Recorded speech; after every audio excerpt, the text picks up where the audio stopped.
الحمد لله وحده والصلاة والسلام على من لا نبي بعده وعلى آله والصحابة أما بعد. Donc on était arrivé à Arkanul Islam, les piliers de l'islam. Nous avions vu qu'ils étaient au nombre de 5. Et on va aller très vite parce que c'est pas la partie la plus importante du cours.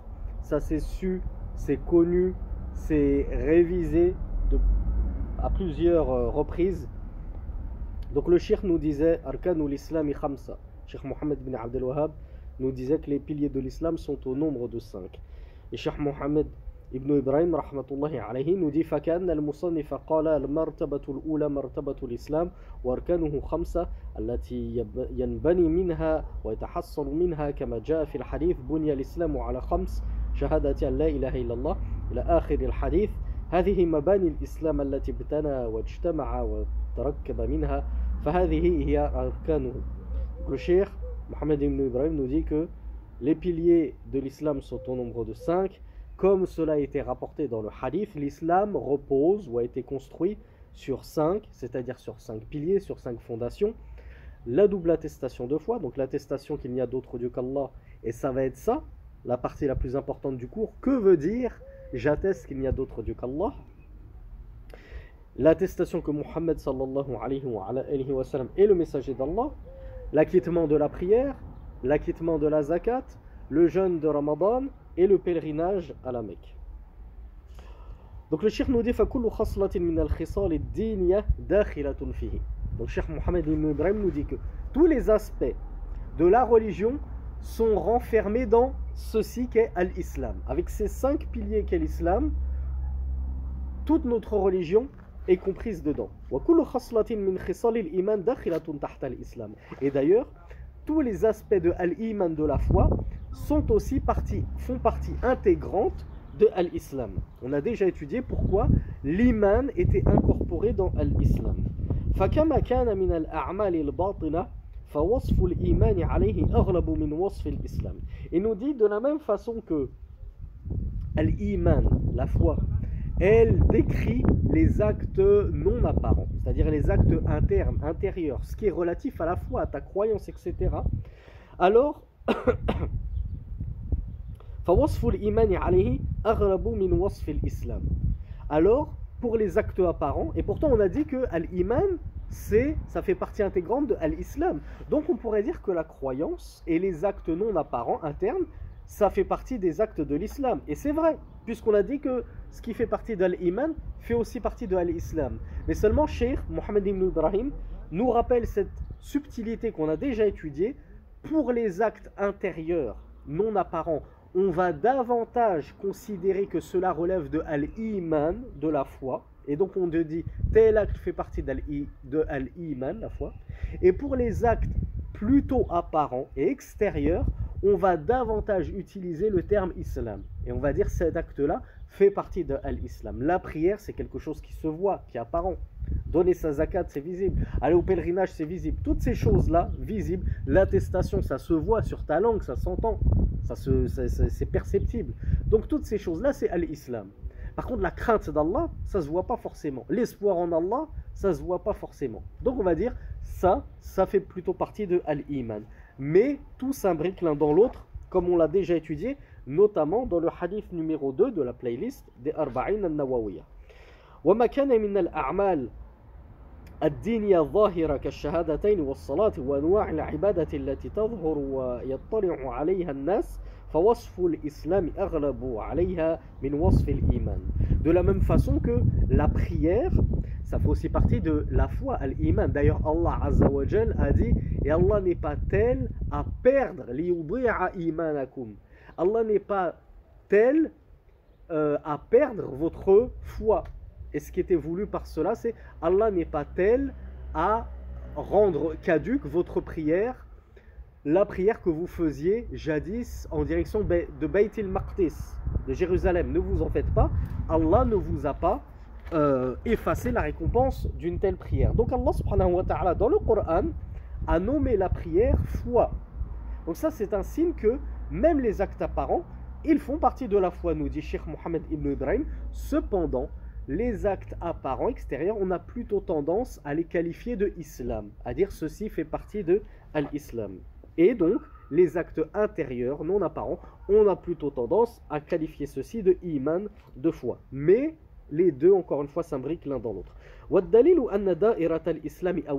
Quelle est la preuve que l'islam est encore plus vaste que l'iman? Puisque lorsqu'on veut détailler les choses, on se rend compte qu'en fait, tout croyant, tout mu'min est forcément musulman, musulman, mais tout musulman n'est pas forcément croyant. Tout musulman n'est pas forcément mu'min.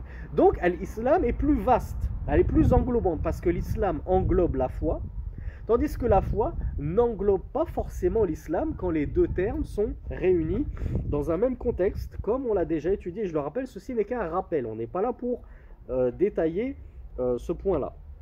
Donc le cheikh nous dit quelle est la preuve que l'islam est plus vaste, c'est-à-dire plus englobante que l'iman, la foi. كونه ينفى عن شخص اسم الإيمان ولا ينفى عنه اسم الإسلام. ألا ترى يعني قول الله سبحانه وتعالى قالت الأعراب آمنا قل لم تؤمنوا ولكن قولوا أسلمنا. وقال النبي صلى الله عليه وعلى آله وسلم لا يزني الزاني حين يزني وهو مؤمن. وقوله لا يؤمن من لا يأمن جاره بوائقه ولم ينفى فيها الإسلام. Donc Cheikh Mohamed ibn Ibrahim rahmatullahi alayhi ici nous rapporte trois preuves qui clôt le débat.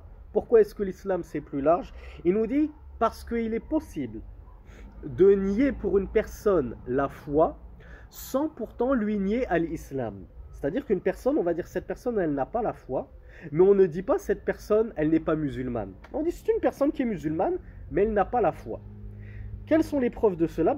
La preuve, elle est tirée directement du Coran et de la Sunna. Dans le Coran, Allah lui-même a nié la foi à certaines personnes sans pour autant leur nier à l'islam, la soumission.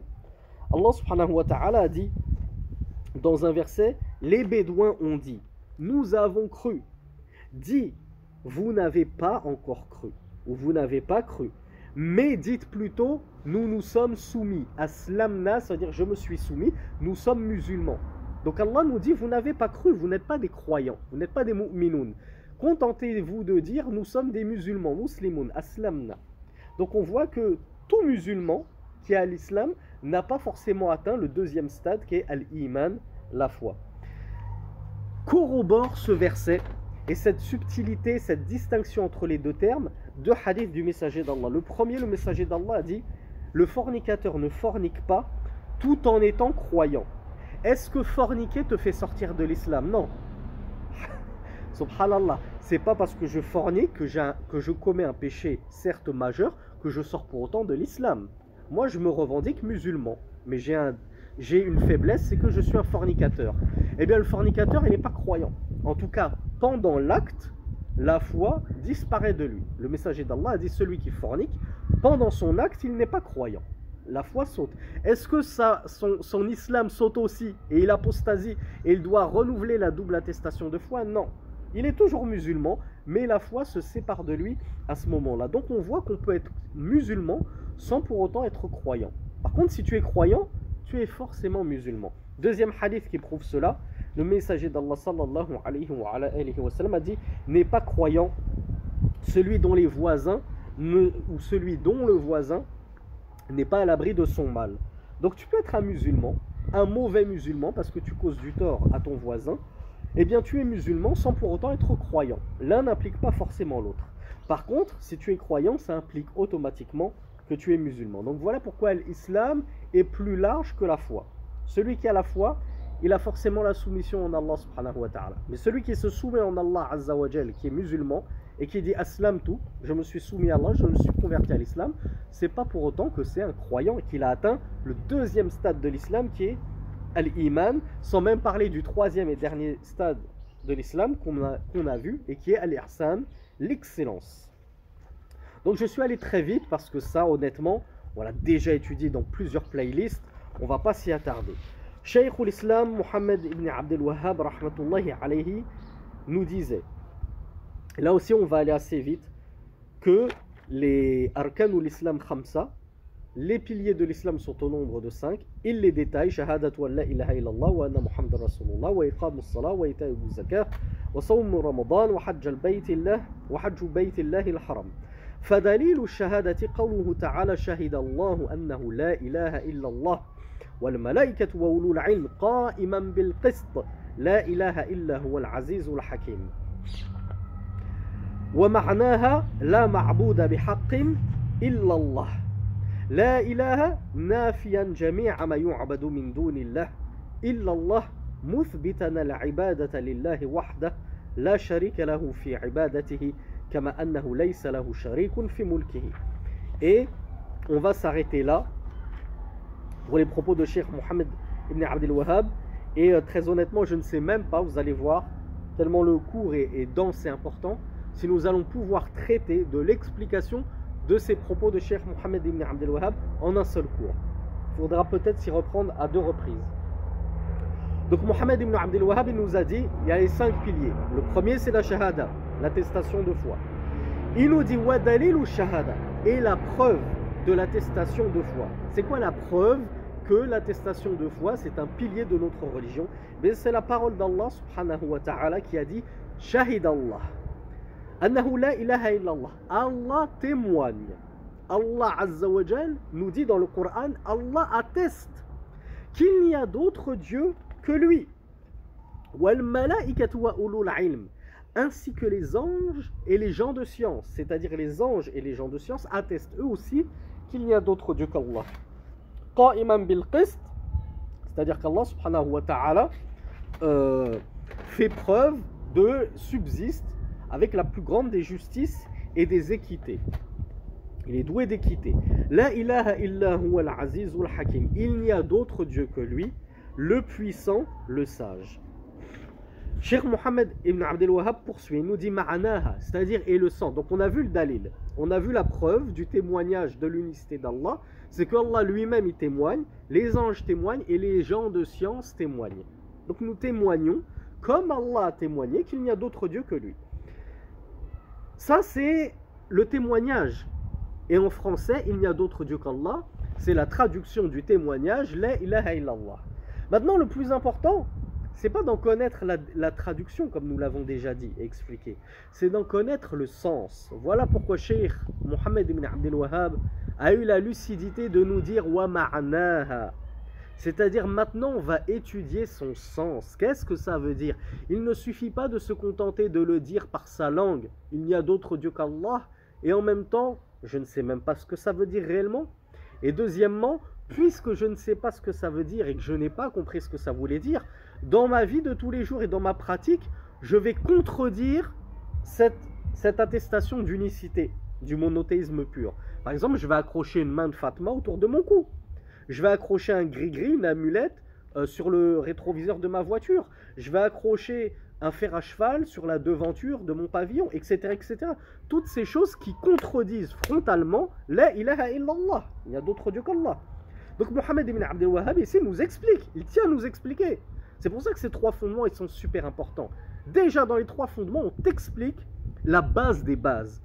Que veut dire la ilaha illallah, il n'y a d'autre Dieu qu'Allah? Il nous dit, son sens veut dire la ma'bouda bihaqqin illallah.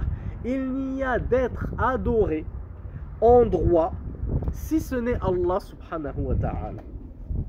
Et on a déjà expliqué dans des cours précédents que cette shahada, cette attestation de foi, on pouvait l'expliquer sous 3 explications différentes certes, mais qui sont les mêmes. Ça revient au même entre guillemets. Donc ici l'explication qu'on a donnée Cheikh Mohammed ibn Abdel Wahhab, c'est il n'y a d'être adoré en droit si ce n'est Allah subhanahu wa ta'ala. La ilaha, il n'y a d'autre Dieu.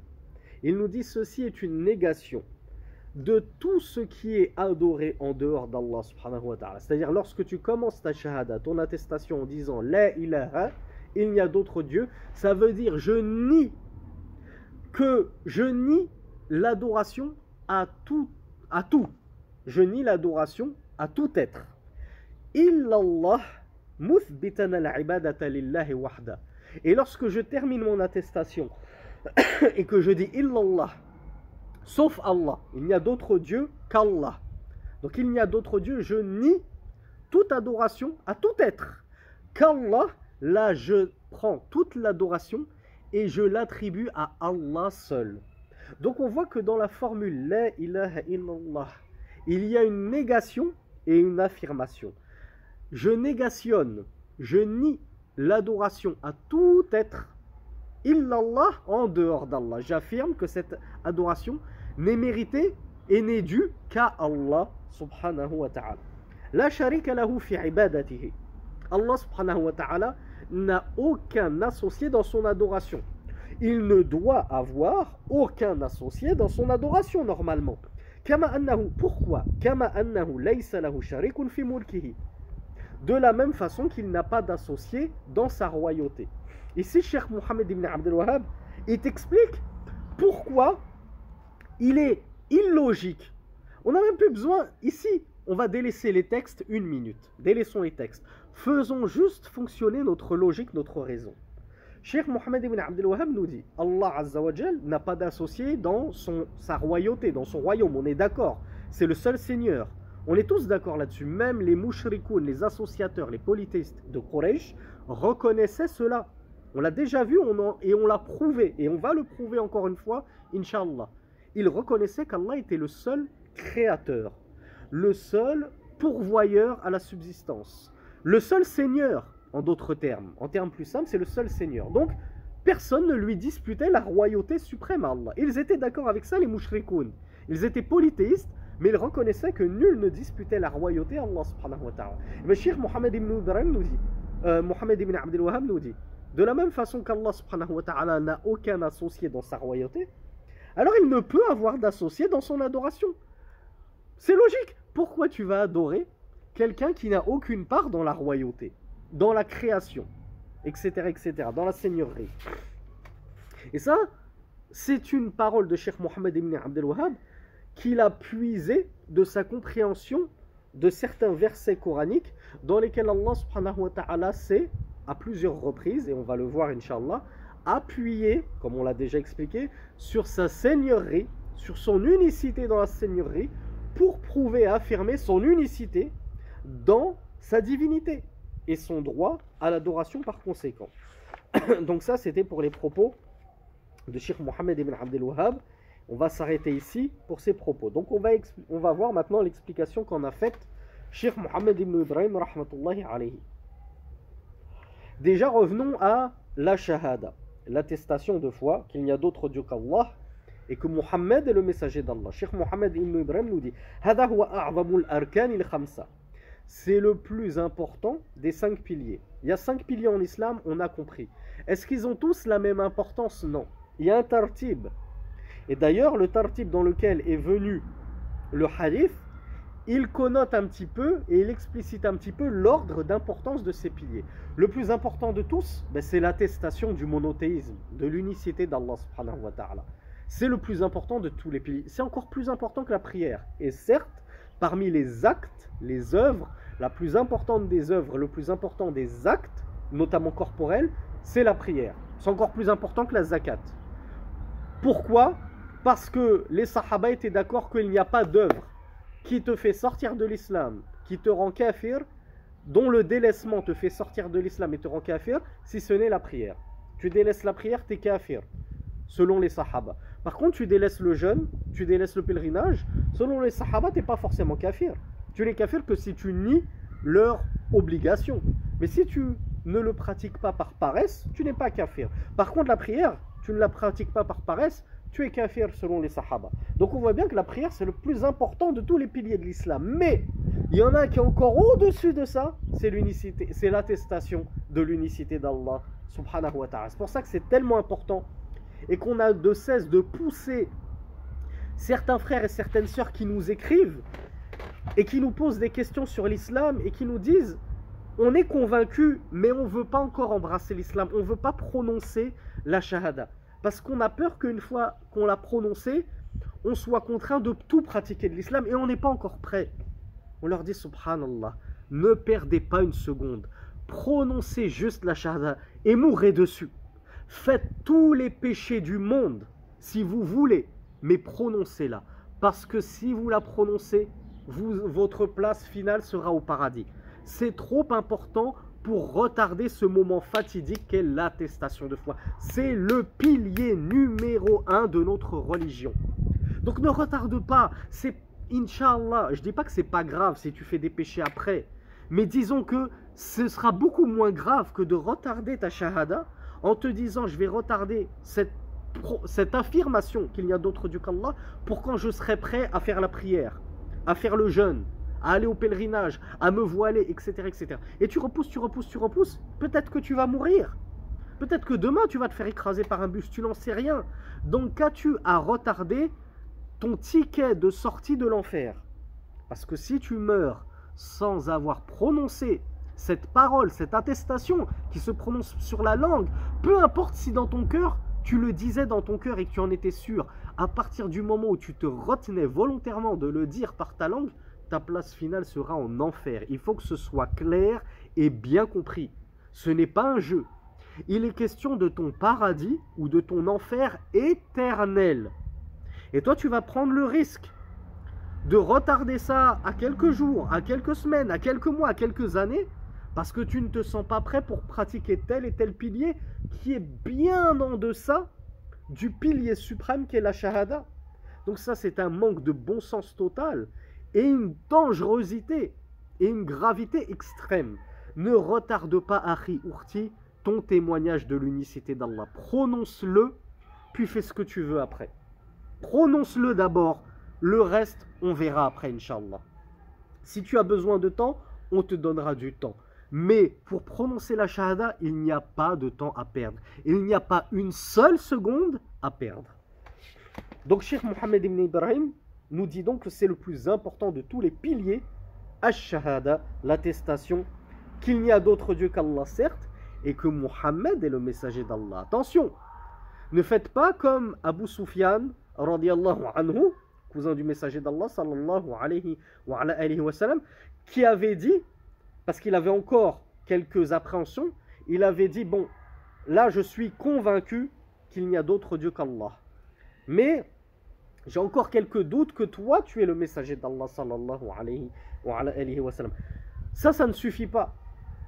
Pour rentrer en islam, tu es obligé d'affirmer les deux choses. Oui, il n'y a d'autre Dieu qu'Allah, mais j'affirme aussi que Mohammed est le messager d'Allah. Si toi tu nous dis, moi je suis un chrétien, je suis un juif, je m'intéresse à l'islam, j'ai de bons soupçons que l'islam c'est la vérité, donc pour l'instant je me contente de dire, il n'y a d'autre Dieu qu'Allah. Parce que de toute façon, même quand j'étais chrétien, j'avais du mal avec cette histoire de Trinité. 1 plus 1 plus 1 égale 3. C'est mathématiquement faux.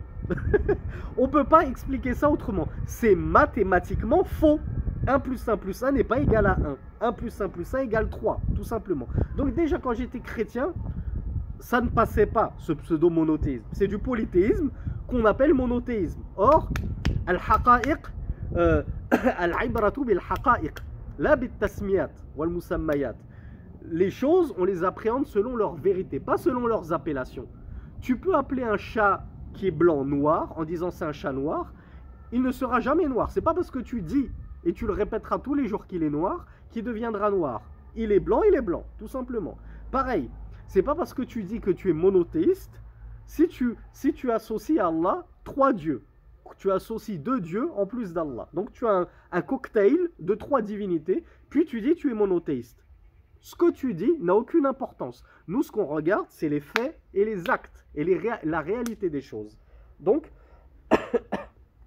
tant que tu te contenteras de dire « il n'y a d'autre Dieu qu'Allah », mais que tu refuses de dire « mais votre messager Mohammed, moi je le déclare effectivement comme un prophète », tu ne seras pas rentré en islam. Pour rentrer en islam, tu as besoin de ces 2 attestations. Pour ça qu'on explique parfois par le terme la double attestation de foi. L'une ne va pas sans l'autre. Tu ne peux pas te contenter d'une partie de l'attestation. Voilà pourquoi les chrétiens et les juifs, quand bien même ils diraient « mais nous sommes monothéistes », même moi en tant que chrétien, j'affirme qu'il n'y a qu'un seul Dieu, un seul. Et j'associe pas Jésus, j'associe pas Marie, j'associe pas le Saint-Esprit, il n'y a qu'un seul Dieu. Mais tu refuses d'attester de la prophétie de Mohammed, tu n'es pas croyant et tu n'iras pas au paradis. Et ta place sera en enfer éternellement. Aucun doute là-dessus. Donc Mohammed ibn Ibrahim rahmatullahi alayhi nous dit هذان الشيئان أحدهما أعظم من الآخر. Donc on a dit que l'un ne va pas sans l'autre. Cependant, est-ce que cette double attestation, la première et la deuxième sont à pied d'égalité? Non. Pourquoi? Parce qu'il y a une première attestation qui concerne la divinité d'Allah subhanahu wa ta'ala.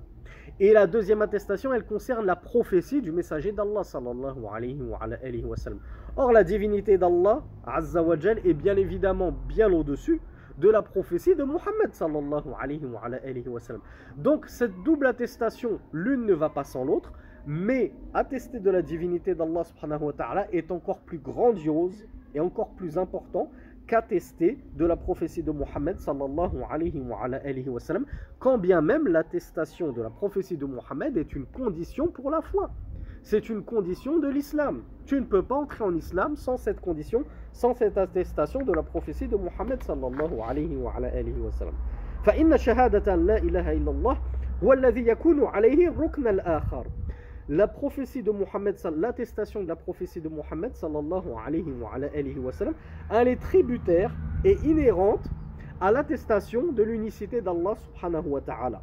Donc tu ne peux pas arriver à attester de la prophétie de Muhammad sallallahu alayhi wa sallam si de base tu n'attestes pas de la divinité d'Allah subhanahu wa ta'ala. Par contre, comme on l'a vu, il y en a qui peuvent attester de la divinité d'Allah subhanahu wa ta'ala, mais qui ne veulent pas attester de la prophétie de Muhammad. Ce qui se trouve que cette deuxième attestation, elle est un cran en deçà de la première attestation relative à la divinité d'Allah subhanahu wa ta'ala.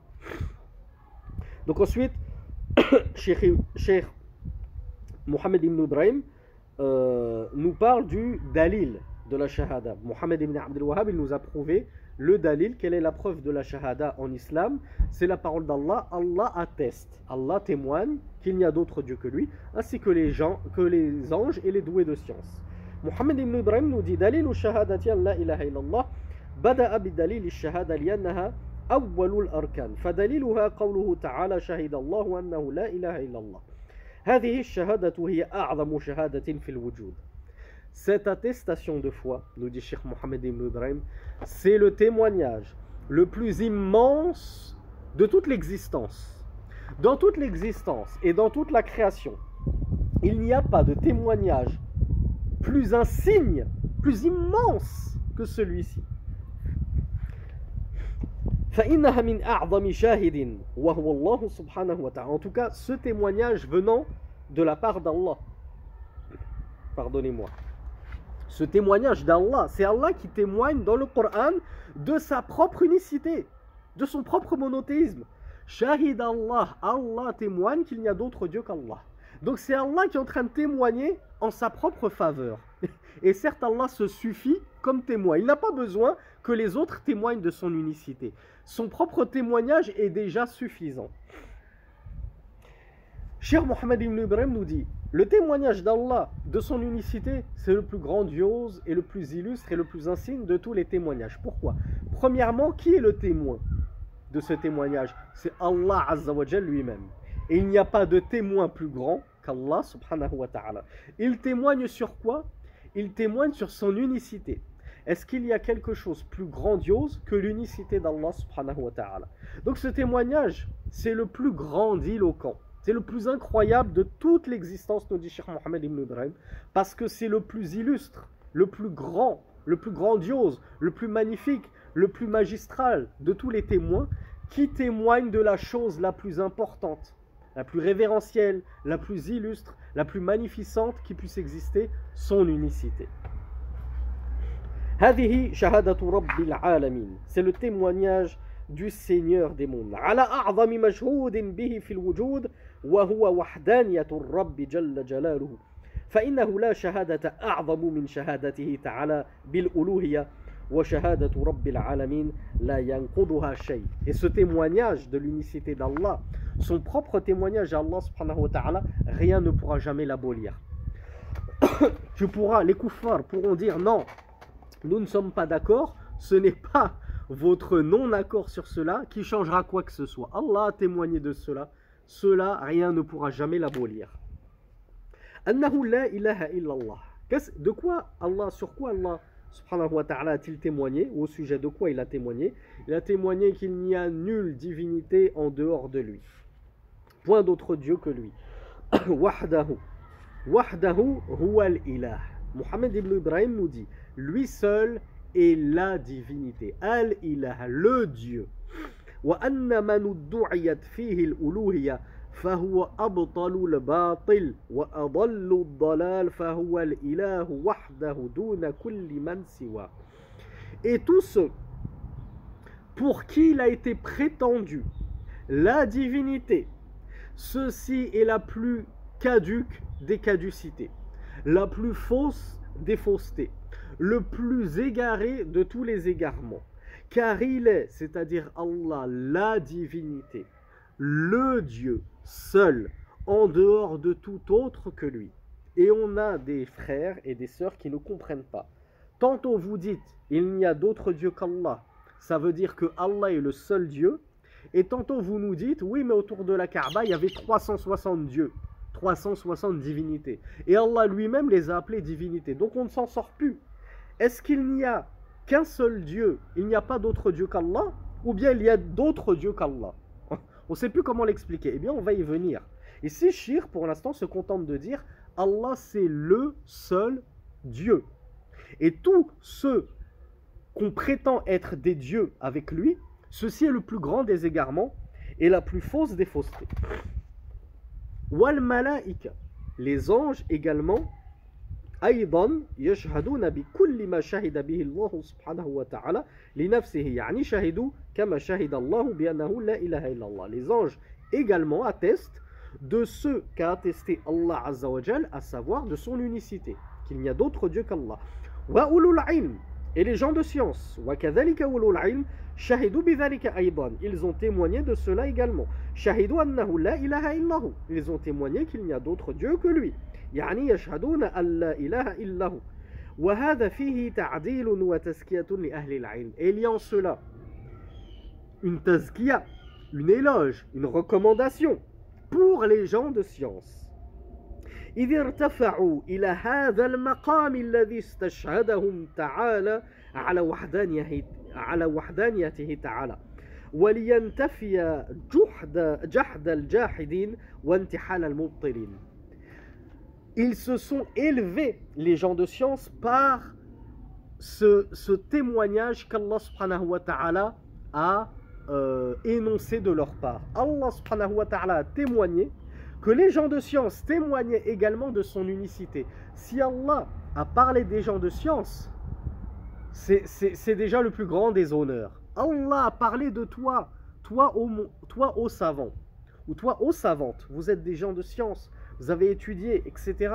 Allah Azza wa Jal nous dit, à nous tous, l'ensemble de la planète, l'ensemble des djinns, que vous, les gens de science, vous avez témoigné avec les anges et avec Allah de l'unicité d'Allah subhanahu wa ta'ala.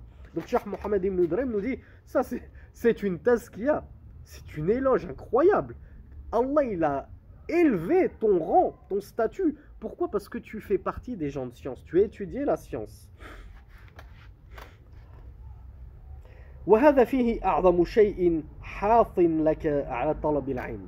Et Cheikh Mohammed ibn Ibrahim nous dit, et par cette élévation de ton statut, cette élévation du statut des gens de science en tout cas, ceci est la plus grande motivation à étudier la science, afin qu'on fasse partie de ces gens qu'Allah subhanahu wa ta'ala a loué, élogé dans le Coran, dont il a élevé le statut et le rang, en disant eux aussi, ils ont témoigné de mon unicité. Avec les anges, subhanallah, Allah, il t'a élevé très très haut. Donc ça, c'est une motivation énorme pour faire partie de ces gens-là.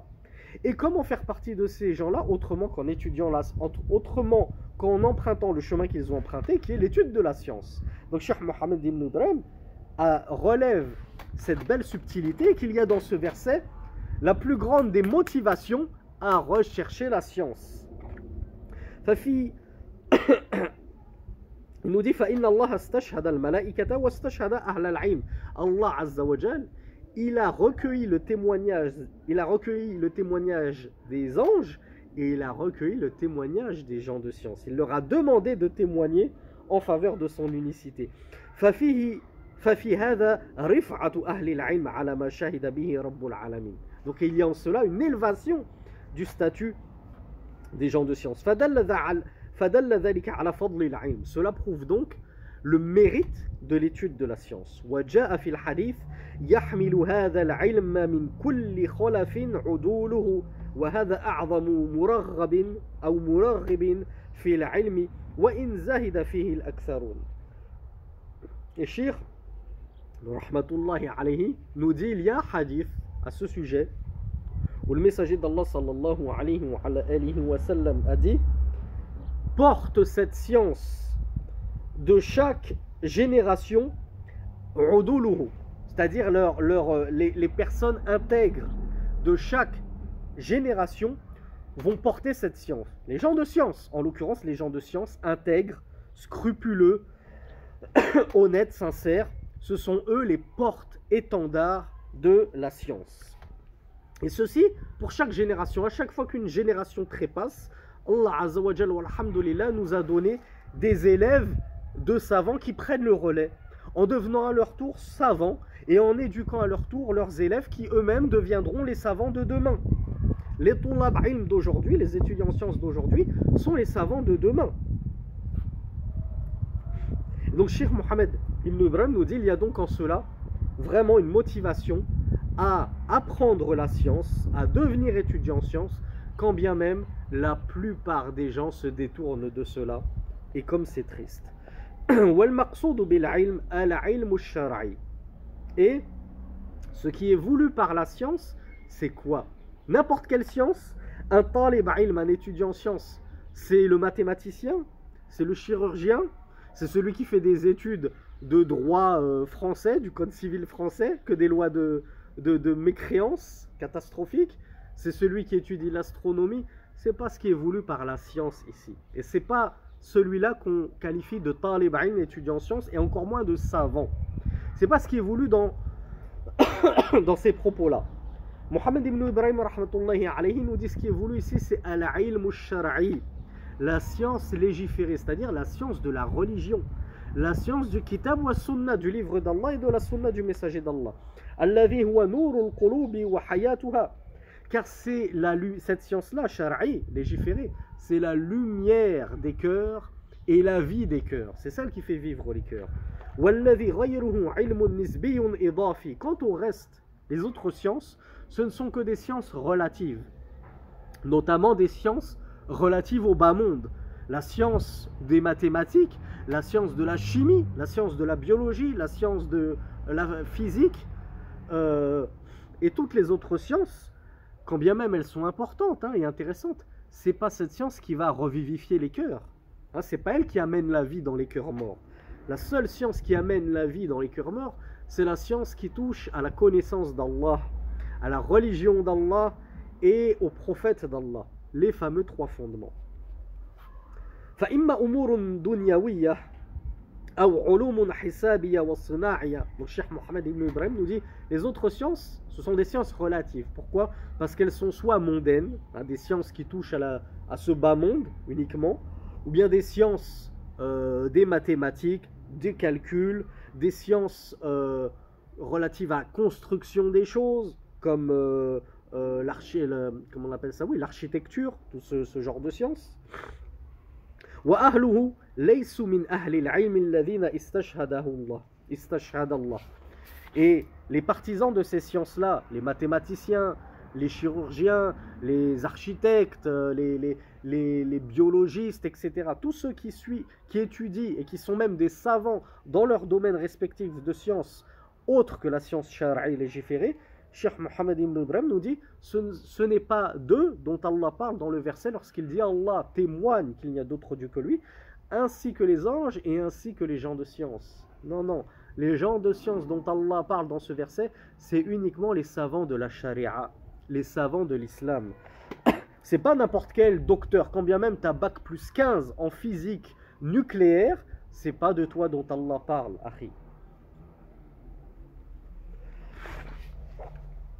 فلا يطلق هذا العلم إلا على العلم الشرعي الديني. Donc cette science, la science avec un grand L, la science avec un grand S, quand on dit la science, et notamment les gens de science, quand on en parle dans nos durus, ce qui est voulu c'est les gens de la science islamique, nous dit Cheikh Mohammed ibn Ibrahim, la science shar'i, dini, religieuse et légiférée.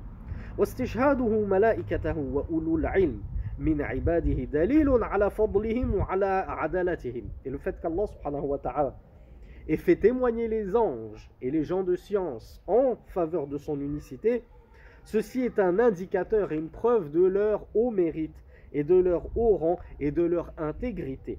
فإن الله سبحانه وتعالى لا يستشهد إلا من هو غاية في العدالة. Allah Azza wa Jal ne recueille pas le témoignage ou ne demande pas le témoignage si ce n'est de celui qui a atteint l'apogée de l'intégrité. La personne au sujet duquel ou de laquelle on n'a aucun doute quant à sa fiabilité et son honnêteté. ولهذا جاء في الحديث يحمل هذا العلم من كل خلف عدوله. C'est pour ça que dans le hadith on trouve va porter cette science de chaque génération al-udul, les gens intègres. فإن ملائكة رب العالمين يشهدون بذلك. Les anges du Seigneur des mondes attestent de cela. وهم على أتم شهادة وأكمل دليل. Et eux les anges, ils sont sur le témoignage le plus parfait et la preuve la plus évidente. Pourquoi? Parce que les anges, eux, parlent à Allah, s'entretiennent avec Allah, obéissent aux ordres d'Allah, etc. Ils sont plus rapprochés d'Allah que nous. Donc, leur témoignage, on ne peut pas faire mieux, si ce n'est le témoignage d'Allah Azza wa Jal directement. Parce qu'ils connaissent bien mieux Allah que nous. وَكَذَلِكَ أَهْلُ الْعِلْمِ. Mais les gens de science aussi. هُمْ يَشْهَدُونَ أَتَمَّ شَهَادَةٍ. Les gens de science aussi, leur témoignage, il est bien plus puissant, plus important et plus, comment dire, plus conséquent que le témoignage des ignorants comme nous les gens de la masse. Pourquoi? Parce que لما عرفوا من كلام رب العالمين وسنة السيد المرسلين, car ils ont su de la charia, le livre d'Allah, la sunna du messager d'Allah, ce que nous n'avons pas su. Donc comme les gens de science connaissent Allah mieux que nous, ils connaissent le messager d'Allah mieux que nous, ils connaissent la charia mieux que nous, leur témoignage en faveur de l'unicité d'Allah Azza wa Jal a beaucoup plus de poids et d'impact que le témoignage des simples ignorants ou gens de la masse que nous sommes. قائما بالقسط أي بالعدل أي بالعدل في خلقه وتدبيره فلا يظلم أحدا شيئا. Quand Allah Azza wa Jal nous disait qu'il était celui qui était doté de justice ou qui reposait sur la justice, Cheikh Mohammed ibn Ibrahim nous dit il est juste dans sa création, il est juste dans sa décision et son organisation des affaires. Et Allah Azza wa Jal ne lèse personne et n'est injuste envers personne. La ilaha illa huwa al-azizul hakim i'adatuha thaniyan. Si vous l'avez remarqué, Allah Azza wa Jal a commencé en disant Allah atteste qu'il n'y a d'autre Dieu que lui. D'accord? Là il y a le monothéisme, il n'y a d'autre Dieu que lui. Puis il a dit ainsi que les anges, ainsi que les gens de science. La ilaha illa huwa al-azizul hakim. Et Allah a répété une deuxième fois, il n'y a d'autre Dieu que lui, alors qu'il avait déjà dit, Allah atteste qu'il n'y a d'autre Dieu que lui. Cheikh Mohammed ibn Ibrahim nous dit, Allah a répété ce témoignage de l'unicité, ta'kidan li la ilaha illa huwa, kama yaquluhu fil kalam, qum qum, wa i'adatuha li'azim sha'n at-tawhid. Allah Azza wa Jal, il a répété cette attestation d'unicité, comme lorsque toi tu répètes à quelqu'un, notamment à ton enfant, lève-toi, lève-toi. Lorsque tu répètes, c'est pour appuyer, pour montrer que c'est important.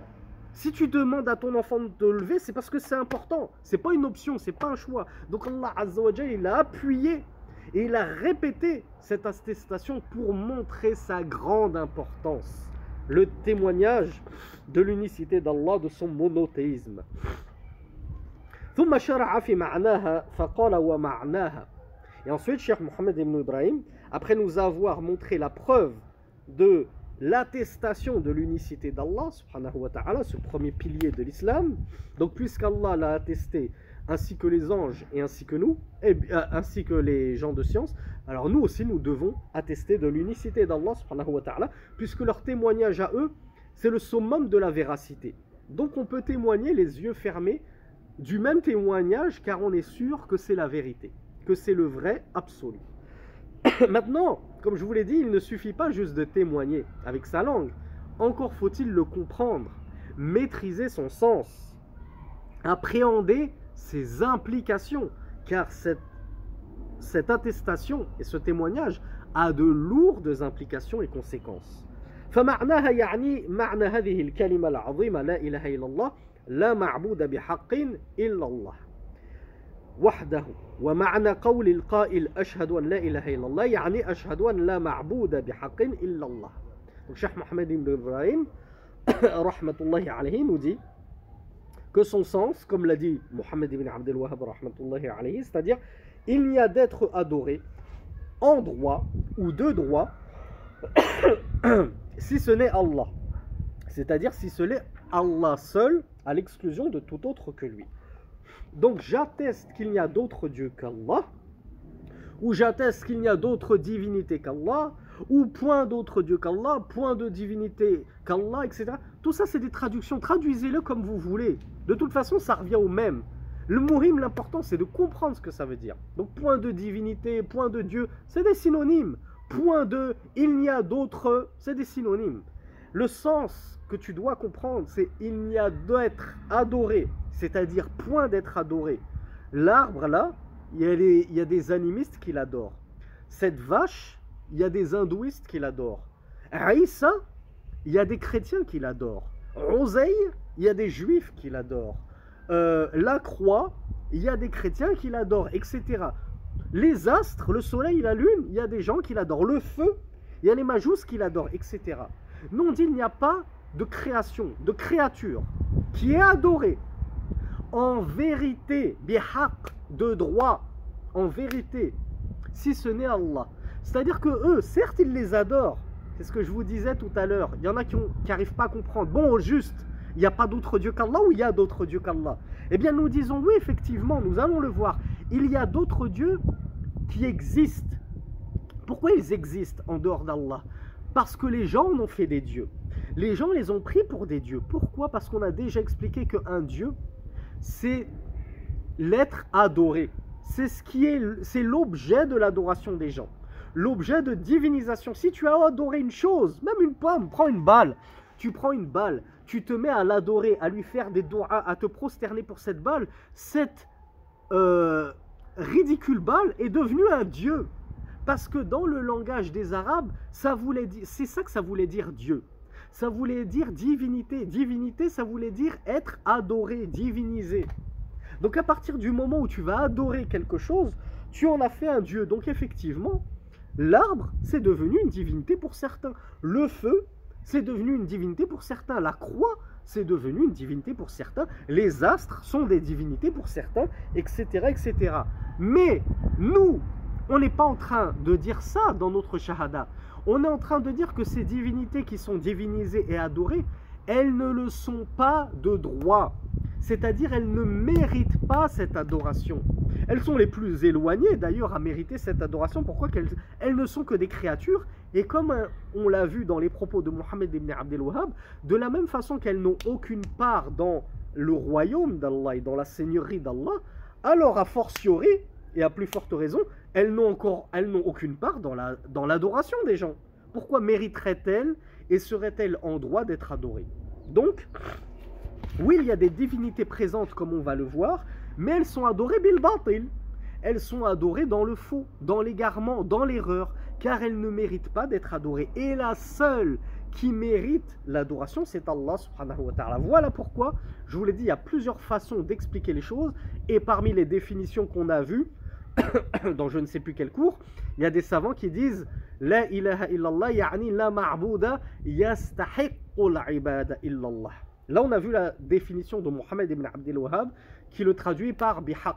Il n'y a d'autre être adoré en droit ou de droit si ce n'est Allah. Il y a une deuxième définition, une deuxième explication qui dit il n'y a d'être adoré méritant l'adoration si ce n'est Allah. C'est-à-dire qu'il y a d'autres êtres adorés autre qu'Allah, bien sûr, on le voit tous les jours, on ne peut pas le nier. Les chrétiens, ils sont en train de se prosterner devant Jésus, Marie, Saint Paul, Saint Pierre, Saint Michel, tout ça. On ne peut pas dire qu'il n'y a pas d'êtres qui sont adorés en dehors d'Allah. Ce serait contredire la réalité du terrain.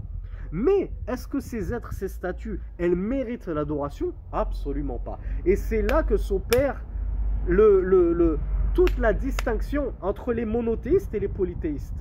Nous disons la ilaha illallah parce que nous avons compris ce que ça veut dire.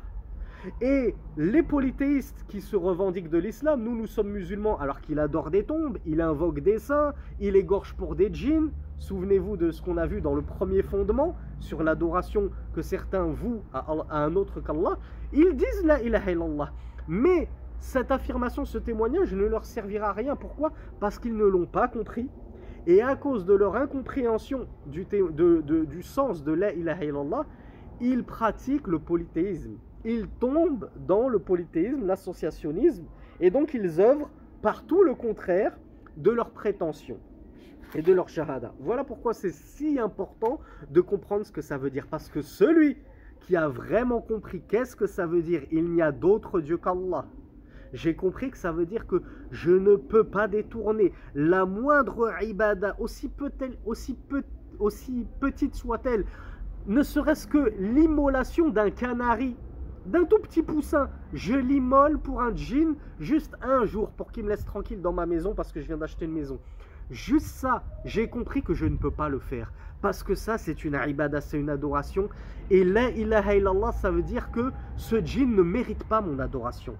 Il n'y en a qu'un qui mérite mon adoration, c'est Allah subhanahu wa ta'ala. Allah, il mérite toutes mes adorations. Les très très grandes, comme la prière, la zakat, le jeûne et l'aumône. Et les plus petites. Donc là, on a compris le sens de la ilaha illallah. فبين دليلها وبين معنى ذلك. وهذه الكلمة العظيمة التي من أجلها أسست القبلة وأوجدت الجنة والنار اشتملت على أمرين هما ركناها النفي والإثبات فهذان ركناها. Et Cheikh Mohammed ibn Ibrahim nous dit cette parole grandiose de l'unicité d'Allah subhanahu wa ta'ala pour laquelle la qibla a été définie, pour laquelle, ouvrez grand vos oreilles, le paradis et l'enfer ont été créés. Ils n'ont été créés que pour remplir les partisans de la ilaha illallah et les non-partisans de la ilaha illallah. Le paradis a été créé pour récompenser ceux qui auront dit la ilaha illallah tout en l'ayant compris et mis en pratique. Et l'enfer n'a été créé que pour ceux qui refusaient de dire la ilaha illallah, ou bien qui le disaient, mais tout en pratiquant le contraire, et donc en commettant du kufr et du shirk, du polythéisme. Eh bien, Cheikh Mohammed ibn Abdel Wahhab, Cheikh Mohammed ibn Ibrahim al-Sheikh, rahmatullahi alayhi, nous dit cette attestation de foi, comme on l'a vu, elle renferme deux piliers. Elle a deux composantes, elle a deux fondements en elle-même. An-naf wal-ithbat.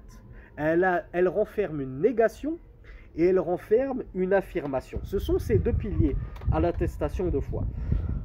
Ma'na wa ma'naha la ma'buda yani nafiyan an yakuna bihaq wa illa ma nafat an takuna mawjudatan fa hiya kathiratun mil'u al-ard. Cheikh Mohammed ibn Ibrahim nous dit la définition de la ilaha, il n'y a d'autre Dieu, on l'a vu, ça veut dire il n'y a d'autre être adoré. Ma'boud wa kullu ma ubida. Al-ma'boud, c'est tout ce qui a été adoré. Ubida. Donc tout ce qui a été adoré, Mohammed ibn Ibrahim nous dit, on va nier que tout être est adoré bihaq, on a dit en toute vérité, à bon escient. Eux, ils ne sont pas adorés à bon escient. Ils ne sont pas adorés de droit. Ils n'ont aucune part et aucun droit à l'adoration. Ils nous dit, mais sinon, cette attestation de foi, cette partie sur la négation, la ilaha, ce qui veut dire la ma'boud, il n'y a d'autre Dieu, il n'y a d'autre être adoré, il n'y a pas de Dieu, il n'y a pas d'être adoré, traduisez-le comme vous voulez, c'est pas ça le plus important. Il nous dit, cette première négation, point de Dieu, pas de divinité, il n'y a d'autre divinité, etc., elle n'est pas en train de nier l'existence même, la présence de ces divinités, nous dit Cheikh Mohammed ibn Ibrahim, car elles sont nombreuses, elles remplissent la terre, nous dit Cheikh Mohammed ibn Ibrahim. Je vous ai dit, rentrez dans une église, vous allez trouver des dizaines de divinités. Rentrez dans un temple bouddhiste, vous allez trouver des dizaines de divinités. Et parcourez la terre et vous allez trouver des centaines, voire des milliers de divinités présentes, existantes. Elles sont là, sous nos yeux. Tantôt sous la forme d'un arbre, tantôt sous la forme d'un bout de bois, tantôt sous la forme d'un dessin, tantôt sous la forme d'une sculpture, tantôt sous la forme de feu, puisque certains adorent le feu. Tantôt je vais voir une vache, eh bien il s'avère que cette vache c'est une divinité pour certaines ethnies, certaines nations. Donc on les voit, ces choses-là, elles ont été prises pour des divinités, elles sont bien là, elles existent, elles sont présentes, nous dit Cheikh Mohammed ibn Ibrahim. Donc quand je dis pas de Dieu, il n'y a d'autre Dieu qu'Allah. Il n'y a d'autre Dieu, pas de Dieu, ça ne veut pas dire il n'y a pas de Dieu qui existe. Il n'y a pas de divinité sur terre présente qui existe. Si, si, on les voit ces divinités et on le sait qu'elles sont prises pour objet d'adoration par autres que les musulmans et les croyants. Seulement, je le rappelle, attention, nous ce qu'on nie, c'est bihaq, qu'elles sont prises pour objet d'adoration en toute vérité, de plein droit. Non, non, non, elles ne méritent nullement ce droit. Cheikh nous dit, bal ma'na haq, هذا خبرها حق وهو وصف لاسم الله وخبر له أيضا فإن الألوهية التي بحق هي لله والتي بغير حق كثير. Donc Cheikh Mohammed ibn Ibrahim nous dit, on insiste, nous ce qu'on sous-entend par la ilaha illallah, il n'y a d'autre Dieu qu'Allah, c'est il n'y a d'autre Dieu bihaq, adoré en toute vérité, à bon escient, si ce n'est Allah subhanahu wa ta'ala. Il nous dit donc des divinités adorées de plein droit, il n'y en a qu'une effectivement, illallah. Ce n'est que Allah, wahdahu, seul. On est d'accord. Là on retombe sur nos pattes, sur la définition, point de Dieu en dehors d'Allah. Le seul Dieu qui mérite l'adoration, c'est Allah. Tandis que les dieux qui sont adorés en vain, par erreur, par égarement, alors là il y en a plein. Là il y en a plein. Donc vous comprenez comment il faut appréhender le sens de la ilaha illallah. Il n'y a d'autre Dieu qu'Allah. Cette attestation, elle ne nie pas qu'il y ait tout un tas de quantités de créatures, d'objets, d'êtres qui sont adorés en dehors d'Allah. On n'a jamais nié cela. C'est pas comme ça qu'il faut comprendre la ilaha illallah. Et on va le voir, les polythéistes associateurs de Quraysh l'ont compris comme nous sommes en train de l'expliquer. Et c'est pour ça qu'ils ont refusé d'attester qu'il n'y avait d'autre Dieu qu'Allah. Parce qu'ils reconnaissaient la seigneurie suprême d'Allah. Ils reconnaissaient qu'il n'y avait qu'un créateur, que c'est Allah qui agence tout et qui ordonne tout dans le monde. Mais quand Mohammed leur a dit « Dites la ilaha illallah », eux, ils ont compris, Mohammed, il est en train de nous demander d'arrêter d'adorer nos idoles. Ils n'ont pas compris, Mohammed, il est en train de nous demander de reconnaître qu'il n'y a qu'un seul Seigneur suprême qui crée, qui fait vivre, qui fait mourir. Puisque déjà, nous l'attestons nous-mêmes. Nous, les associateurs de Quraysh, nous sommes déjà en train d'attester ça. Donc, c'est pas ce que Mohammed, sallallahu alayhi wa sallam, est en train de nous demander. Non, s'il nous demande de dire cette parole, alors que nous attestons déjà qu'il n'y a qu'un seul créateur, il n'y a pas d'autre créateur qu'Allah, il n'y a pas d'autre seigneur qu'Allah, il n'y a pas d'autre malik, possesseur qu'Allah, il n'y a pas d'autre mudabbir, razzaq, il n'y a pas d'autre pourvoyeur à la subsistance, organisateur du monde et des cieux et de la terre, si ce n'est Allah. Celui qui crée, qui fait voguer le soleil dans son orbite, c'est Allah. On l'affirme. C'est pas ce que Mohammed est en train de nous demander. Mohammed, il est en train de nous demander d'arrêter de nous tourner vers nos idoles pour leur faire des doigts, pour leur faire des immolations, pour leur faire des soujoutes. C'est ça qu'il est en train de nous demander. Donc on comprend, nous les polythéistes de Quraysh d'il y a 1400 ans, que la parole la ilaha illallah, ça ne veut pas dire que nos divinités n'existent pas, parce qu'elles sont là. On les voit, on ne peut pas les nier, on ne peut pas nier leur existence. C'est nous-mêmes qui les avons sculptées, en date. Et quand on a faim, quand on a trop faim, on les mange. Comme ça a été rapporté justement des polythéistes. Non, ce qu'il est en train de nous demander par ce témoignage, c'est qu'on arrête de les adorer. C'est ça que ça veut dire, le témoignage de l'unicité d'Allah subhanahu wa ta'ala. Fafiha, le cher Mohammed ibn Ibrahim nous dit bal nafin an yakuna bihaq amma al-wujud fa mawjuda. Donc la parole d'unicité la ilaha illallah, ce qu'elle négationne, ce qu'elle nie, c'est qu'il y a des êtres qui sont adorés bihaq, de droit, que ce sont des ayants droit à l'adoration. C'est ça qu'on est en train de nier. L'ayant droit, le mérite, le droit à l'adoration. Cheikh Mohammed ibn Ibrahim nous dit amma al-wujud fa mawjuda. Quant à leur existence, à leur présence, on ne le nie pas, car elles sont présentes. Elles sont là, elles existent. Elles sont toutes autour de nous, ces divinités. Seulement en elles-mêmes, elles n'ont aucune part à l'adoration, aucun droit à l'adoration, et en réalité, elles n'ont aucun pouvoir de divinisation, de divinité. Elles ne sont pas capables de te nuire, de te causer du tort, de t'être profitable. Les vaches et les singes qu'adorent les Hounoud, Ubadul Baqar, ces adorateurs de crottins de vaches qui se badigeonnent le visage de crottins de vaches et d'urine de singes, etc. Est-ce que ces vaches et ces singes, ils ont un quelconque pouvoir mystique, divin? Non, aucun pouvoir divin. Le seul qui a un pouvoir mystique divin, c'est Allah subhanahu wa ta'ala. Donc quand bien même ces divinités existent, en elles-mêmes, elles n'ont aucun pouvoir de divinité. Elles sont prises pour des divinités. Mais justement, elles sont prises à tort pour des divinités. Pourquoi elles sont prises à tort? Car elles ne nuisent et ne profitent en rien à personne. ففيها نفي الألوهية عن غير الله سبحانه وتعالى وإثباتها لله سبحانه وتعالى وحدها.